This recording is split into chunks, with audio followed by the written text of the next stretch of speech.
मेरे जिगरी दोस्तों, जय हिंद। एकेडमी फॉर एजुकेशन में आपका स्वागत है। हम लगातार किसी न किसी टॉपिक की बात लगातार करते जा रहे हैं और ये सीरीज़ जो है लगातार चलती रहेगी। हम सीधी बात, नो बकवास की बात करते हैं। हम इधर उधर की बात नहीं करेंगे, आपको बस सीधे आपको पॉइंट पे आएंगे, फैक्ट को बताएंगे और जो आपके एग्ज़ाम के लिए बहुत महत्वपूर्ण होंगे। ये 5 से 6-7 मिनट का वीडियो होगा जो किसी भी CTET, UP TET, TGT, PGT exam के लिए महत्वपूर्ण होंगे। आपको केवल वीडियो को सुनना है और देखना है। ये आपके जीवन को क्या करेगा, बदल के रख सकता है। तो आज हम बात करेंगे हिंदी भाषा से संबंधित कुछ महत्वपूर्ण तथ्य के बारे में और ये बहुत इम्पोर्टेंट होंगे। चलिए बात कर लेते हैं क्या है यह। देखिए, प्राथमिक स्तर पर भाषा शिक्षण का उद्देश्य क्या होता है? बच्चों को सहज अभिव्यक्ति का अवसर देता है। जैसे जो बच्चे होते हैं, अगर उनको शिक्षण दिया जाए और सहज रूप से दिया जाए तो उसके जीवन में क्या होता है, अभिव्यक्ति की निखार आती है, उसको एक अवसर प्रदान होता है। भाषा तब सबसे सहज और प्रभावी रूप से सीखी जाती है जब भाषा का प्रयोग दक्षता प्रमुख उद्देश्य हो। मतलब उस भाषा में क्या होने चाहिए, दक्षता होनी चाहिए, तभी उसका प्रमुख उद्देश्य बनेगा किसी भी भाषा के लिए। एक शिक्षक का गुण क्या होना चाहिए?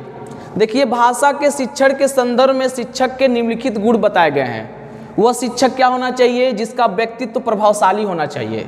जिसका व्यक्तित्व प्रभावशाली होता है वही एक अच्छा शिक्षक माना जाता है।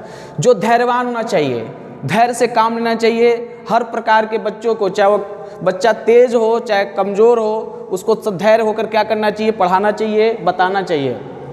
उसके अंदर संवेदनशीलता होनी चाहिए, वो संवेदनशील होना चाहिए। उसके अंदर इमोशनलिटी होनी चाहिए। मनोविज्ञान का ज्ञान हो, मतलब बच्चों को मन को पढ़ने वाला हो। समावेशी दृष्टि का बोध हो, वो समावेशी दृष्टि को क्या करे, समझ ले कि बच्चे की क्या स्थिति है। और विषय का ज्ञान होना चाहिए। बिना विषय के ज्ञान से आप एक अच्छे शिक्षक नहीं बन पाएंगे। भाषा शिक्षक का एक समावेशी कक्षा में उचित वातावरण पैदा करता है और हमारे अधिगम शैली को विकसित करता है और भाषाई कौशल को आसानी से विकास कर सकता है। एक शिक्षक के क्या होते हैं, ये गुण होते हैं। चलिए और बात करते हैं भाषा शिक्षण में क्या महत्वपूर्ण है। किसी भी संदर्भ में किसी शिक्षक के सर्वाधिक महत्वपूर्ण है भाषा का प्रयोग अधिक अवसर प्रदान करता है। उच्च प्राथमिक स्तर पर देखा जाए तो भाषा शिक्षण का उद्देश्य होता है भाषा के बारीकियों एवं सौंदर्य का बोध को समझना। देखिए, अगर किसी भी भाषा को बारीकियों को और उसके खूबसूरती को, सौंदर्य को समझ जाते हैं, उसकी शैलियों को समझ जाते हैं, तो भाषा के लिए क्या होते हैं, बहुत आसान होते हैं। इसी प्रकार भाषा कौशल को भी महत्वपूर्ण योगदान दिया गया है। विकास लगभग एक बच्चों का जो विकास होता है 1 वर्ष से ही प्रारंभ हो जाता है और जब तक बच्चा जीवन प्रयत्न भर क्या करता, सीखता रहता है। बच्चे से क्या होता है, बड़ा होता है, बड़े से बूढ़ा होता है, जीवन भर व्यक्ति क्या है, कुछ न कुछ सीखता रहता है। और भाषा का विकास कहाँ से शुरुआत होता है? परिवार में माता पिता, समाज, पड़ोस, विद्यालय, इसका सक्रिय भूमिका होती है। यहाँ तक कि भाषा कौशल को मुख्यतः कई भागों में बांटा गया। श्रवण, सुन करके भाषा को जानना, बोल करके बातचीत करना, पठन करके, लेखन कार्य करके विभाजित किया जा सकता है, जाना जा सकता है किसी को भाषा के रूप में। पढ़ने को दैनिक जीवन में ज़रूरतों से जोड़ना पठन कौशल का उदाहरण होता है। देखिए, जो कुछ लोग होते हैं कि अपने पढ़ने के साथ साथ अपने दैनिक जीवन में क्या करते हैं, भाषाओं का ज़्यादा प्रयोग करते हैं। जो पढ़ के आते हैं वही सब क्या करते हैं, बोलते हैं। तो ये ज़रूरी होता क्या है कि जोड़ना, अपने पठन पाठन कौशल से जोड़ना। उन्हीं लोग का क्या होता है, व्यक्तित्व निखार आता है। बाकी लोगों के पास यह नहीं होता है। मौन है, देखिए होता है भाषा, मौन वाला भाषा होता है। पठन में मुख्यतः गहन अर्थ को आत्मसात किया जाता है। शास्वर पाठ का उद्देश्य यह है कि बच्चों में पढ़ने संबंधी झिझक को दूर करना होता है। देखिए, अगर हम क्या करते हैं, घर पर रह करके किसी बच्चों को जोर जोर से पढ़ाया जाए तो दूसरे तो डिस्टर्ब होंगे ही, लेकिन उसके अंदर जो है बोलने की क्षमता क्या हो जाएगी, विकास हो जाएगी। मौन रहने से आपका विकास तो होता है, लेकिन झिझक जो है धीरे से क्या कम हो जाती है।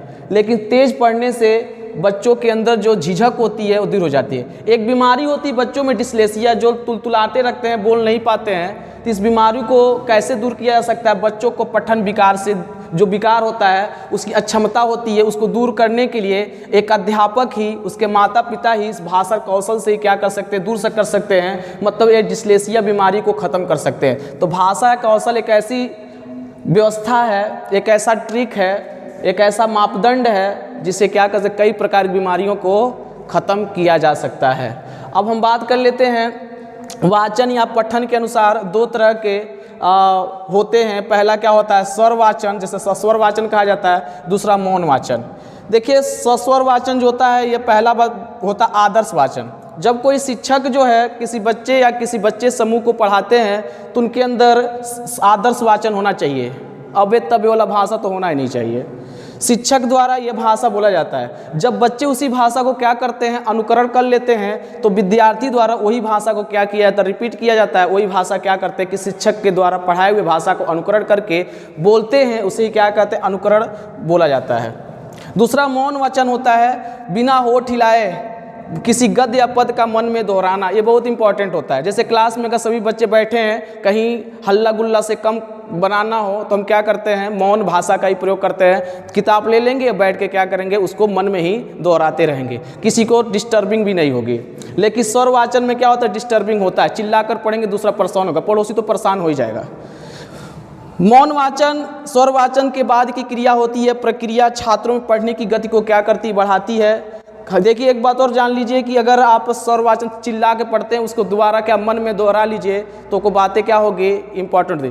पढ़ने का एक सही तरीका होता है। पढ़ने का सही तरीका क्या होता है, पहले तेज पढ़िए, स्पीड बना के पढ़िए, उसके बाद धीरे धीरे उस बातों को क्या करिए, धीरे से पढ़िए और मन में पढ़ लीजिए, तो आपकी बातें क्या होंगी, जो पाठन तैयार कर रहे हैं वो पाठन तैयार हो जाएगा। मौन वाचन के माध्यम से ही कक्षा में विद्यार्थी बिना एक दूसरे को परेशान किए हुए क्या करते, अपने पाठ को याद कर लेते हैं। लेकिन स्वर वाचन में छात्रों को आपस में दिक्कत होती है, यहाँ तक कि बहुत ज़्यादा दिक्कत होने से क्या हो, समस्याएं क्रिएट हो जाती है। भाषा कौशल में 4 बात होती है, सुनना, बोलना, लिखना और पढ़ना।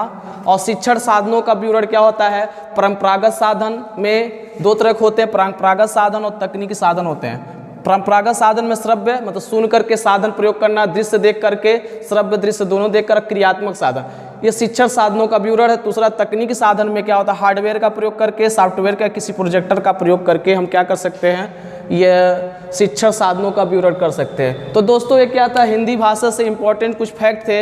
हम मिलेंगे कल तो किसी और मुद्दे पर बात करेंगे। धन्यवाद।